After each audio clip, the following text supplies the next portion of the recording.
روزے کی حکمتیں کیا ہیں وضاحت فرمائیں۔ روزے کی حکمتیں یہ ہیں، اللہ تبارک و تعالیٰ اپنے کلام مقدس میں ارشاد فرماتا ہے، سورہ بقرہ آیت نمبر 183، اللہ نے ارشاد فرمایا یا ایھا الذین آمنوا کتب علیکم الصیام کما کتب علی الذین من قبلکم لعلکم تتقون۔ اس آیت کریمہ میں اللہ تبارک و تعالیٰ نے روزے کی حکمت تقوی بیان فرمایا ہے۔ تقوی، اور تقوی جو ہوتا ہے دل سے برے چیزوں کو دور کر دینے کا نام تقوی ہوتا ہے۔ تو روزے کی حکمتیں آپ کو یہ معلوم ہونا چاہیے کہ روزے میں جو انسان روزہ رکھتا ہے تو اس انسان کو روزہ رکھنے سے تقوی حاصل ہوتا ہے۔ یہ روزے کی حکمتیں ہیں، مطلب انسان جب روزہ رکھ لیتا ہے تو اس کا دل گناہوں سے باز ہو جاتا ہے۔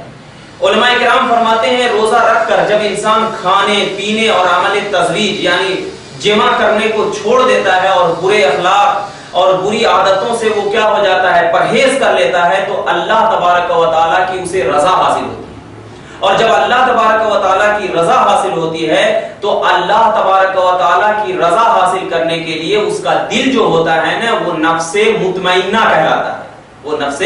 مطمئنہ کہلاتا ہے، کیونکہ نفس مطمئنہ کے ذریعے ہی اللہ تبارک و تعالیٰ کے انسان قریب ہو سکتا ہے۔ اور اللہ تبارک و تعالیٰ نے کلام مقدس میں یہ بھی ارشاد فرمایا کہ یا ایھا الذین آمنو، اے ایمان والو، اتقوا اللہ، اللہ سے ڈرو، وکونوا مع الصادقین، اور سچوں کے ساتھ ہو جاؤ۔ تو اب جب اللہ تبارک و تعالیٰ نے ایمان والوں ہونے کے ساتھ ساتھ سچوں کے ساتھ ہونے کے لیے کہا ہے تو کس لیے کہا ہے کہ سچوں کی اگر صحبت ملے گی تو تمہیں تقویٰ ملے گا، تمہیں پرہیزگاری ملے گی۔ تو ویسے ہی انسان کو جب اللہ نے سچوں کے ساتھ ہونے کے لیے کہا اس بنیاد پر کہ تمہیں تقوی حاصل ہو، تو ویسے ہی اللہ نے یہ بھی ارشاد فرمایا کہ روزے سے بھی تمہیں تقوی حاصل ہونا چاہیے۔ تو اب تقوی کی صورت یہ ہے کہ اسے نفس مطمئنہ، ارجع الی ربک راضیۃ مرضیہ، جو نفس مطمئنہ کی یہ تعریف کی گئی ہے جو اپنے رب کے پاس لوٹتی ہے راضی اور خوشی ہو کر۔ تو اب جب راضی اور خوشی ہو کر کہ اللہ تبارک و تعالیٰ کا وہ بندہ نفس امارہ کو چھوڑ کر نفس مطمئنہ حاصل کر لیتا ہے تو اسے صحیح تقوی،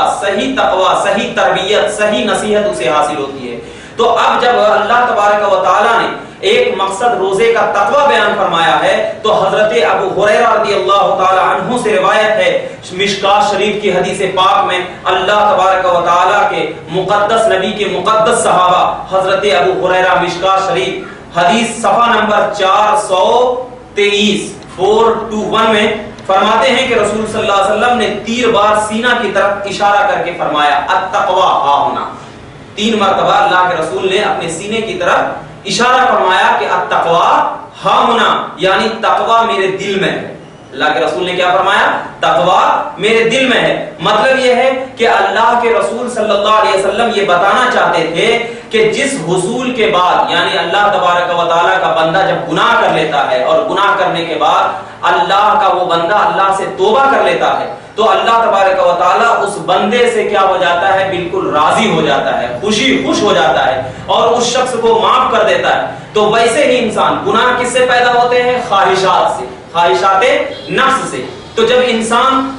کھانے کو چھوڑ دے گا جو اس کی خواہش ہے، پینے کو چھوڑ دے گا جو اس کی خواہش ہے، عمل تزویج کو چھوڑ دے گا جو اس کی خواہش ہے، تو اب وہ انسان ان چیزوں کو جب چھوڑ دے گا تو آٹومیٹک اس انسان کے دل میں تقوی پیدا ہوگا، اور جب تقوی پیدا ہوگا تو وہ انسان اللہ تبارک و تعالیٰ کے قریب چلا جائے گا۔ تو روزے کی سب سے بڑی حکمت یہ ہے کہ اللہ اپنے بندوں کو اپنے قریب کرنے کا ایک ذریعہ بنایا ہے روزے کو، کہ اے بندو تم روزہ رکھ کر اپنے آپ کو پاک و صاف کر لو، اپنے دل کو گناہوں سے پاک کر لو، کیونکہ تم اگر اپنے دل کو گناہوں سے پاک کر لو گے تو تم میرے قریب ہو سکتے ہو۔ تو اب جب انسان روزے کی حکمت یہ ہے کہ اللہ تبارک و تعالیٰ اپنے بندوں کو اپنے قریب کر کے اپنے بندوں کو نوازتا ہے، اسی لیے فرمایا گیا کہ روزے دار بندہ جب اللہ سے مانگتا ہے تو اللہ تبارک و تعالیٰ اس کی دعاؤں کو رد نہیں کرتا۔ اسی بنیاد پر روزے کی حکمتیں یہ بیان کی گئی ہے کہ سب سے پہلے تقوی حاصل ہو،